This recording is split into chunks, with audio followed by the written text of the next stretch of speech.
آج کل جو ہے نا ہر چیز بڑی امن والی چاہیے اور ہر چیز میں بس میٹھا میٹھا چاہیے، کڑوا کڑوا اچھا نہیں لگتا۔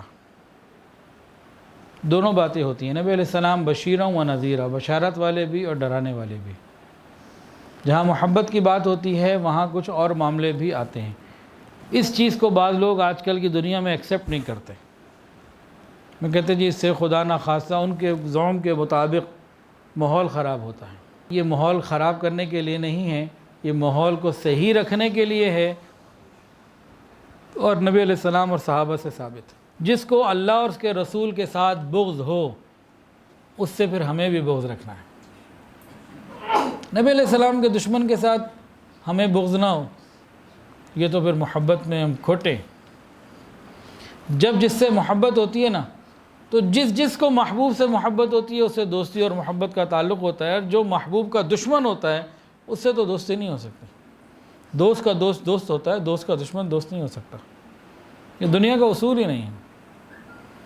سادہ سی مثال، جب عورت کی شادی ہو جائے، بچہ ہو جائے، اب اس کو کیا لگتا ہے، جو اس کے بچے سے محبت کرتا ہے وہ اس سے تعلق رکھتی ہے، اور جو اس کے بچے کو برا سمجھتا ہے وہ کتنا ہی قریبی کیوں نہ، اس کا بھائی کیوں نہ ہو، وہ کہتی ہے نہیں ہے، میرے بچے سے محبت نہیں رکھتا، ہوتا رہے میرا بھائی بھی۔ پیمانے بدل جاتے ہیں۔ تو یہ بھی ایک پیمانہ ہے۔ یہ کوئی امن خراب کرنے والی بات نہیں ہے کہ جی اس سے امن خراب ہوگا، نہیں، امن قائم رکھنے کے لیے اس بات کو بھی سمجھنا ہے۔ ہاں، عقل اگر الٹی ہو جائے تو پھر معاملہ کچھ اور ہے۔ اب صحابہ کے واقعات سنیے، اس میں کوئی عام واقعہ نہیں سناؤں گا۔ نبی علیہ السلام جب غزوہ بنی مصطلق سے واپس آنے لگے تو اس وقت رئیس المنافقین عبداللہ بن ابی بن سلول نے کیا کہا تھا، لئن رجعنا الى المدینة لیخرجن الاعز منها الاذل، جب ہم مدینہ پہنچیں گے عزت والے ذلیل لوگوں کو نکال دیں گے۔ اس بدبخت نے یہ نبی علیہ السلام کے بارے میں کچھ بات کہی تھی۔ اب یہ اتنا بڑا منافق، سردار منافقین کا، اب منافق کا بیٹا سچے ایمان والے، ان کا نام بھی عبداللہ تھا، انہوں نے جب یہ سنا تو مدینہ کے دروازے کے پاس جہاں مدینہ کی انٹری تھی وہاں تلوار لے کے کھڑے ہو گئے باپ کے سامنے، خبردار تیری گردن اتار دوں گا۔ یہ کیا کہا تم نے؟ اور جب تک نبی علیہ السلام اجازت نہیں دیں گے اندر نہیں جانے دے سکتا۔ نبی علیہ السلام قریب آئے، فرمایا کہ میں اس کو اجازت دیتا ہوں، جانے دو۔ کہا اپنے باپ سے کہا کہ تم جب تک یہ نہیں کہتے کہ تم سب سے زیادہ ذلیل ہو اس وقت تک نہیں جا سکتے۔ باپ نے پھر کہا ہاں میں سب سے زیادہ ذلیل ہوں۔ یہ امن خراب کرنے والی باتیں نہیں ہیں۔ بدر کا میدان ہے، دشمن کی صفوں میں حضرت ابوبکر کا بیٹا بھی ہے۔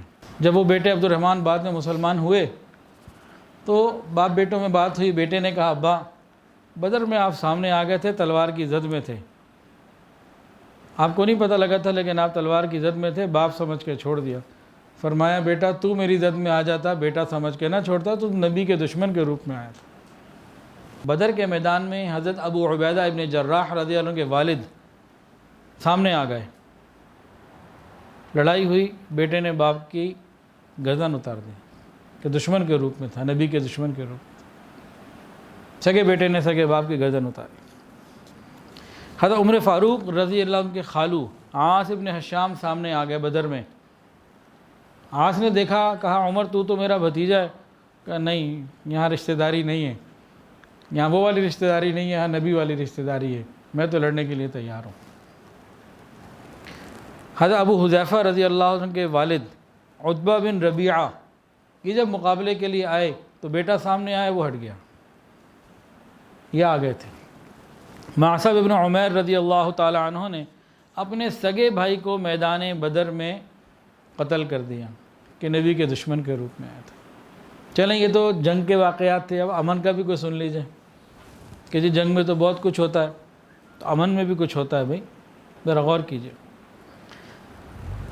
حضرت ام حبیبہ رضی اللہ تعالی عنہ ام المؤمنین، ان کے گھر میں ان کے سگے والد ابو سفیان رضی اللہ تعالیٰ عنہ جب مسلمان نہیں ہوتے آئے نبی علیہ السلام سے، جب ملنے مدینہ آئے، کہا بیٹی سے بھی مل لوں، تو باپ اپنی بیٹی کے گھر میں گیا، داخل ہوا، داخل ہونے کے بعد وہ کہیں بیٹھنا چاہ رہے تھے، سامنے ایک بستر بچھا ہوا تھا، بیٹی نے وہ بستر لپیٹ کے اٹھا دیا۔ باپ نے کہا یہ بستر میرے قابل نہیں یا میں بستر کے قابل نہیں؟ بیٹی نے کیا فرمایا، پاک نبی کا پاک بستر ہے، آپ ناپاک ہو، آپ یہاں نہیں بیٹھ سکتے۔ ویڈیو کے نیچے سبسکرائب کے بٹن پہ کلک کریں، بیل کے آئیکن پہ کلک کیجئے تاکہ ہر نئی ویڈیو کی نوٹیفیکیشن آپ کو مل جائے۔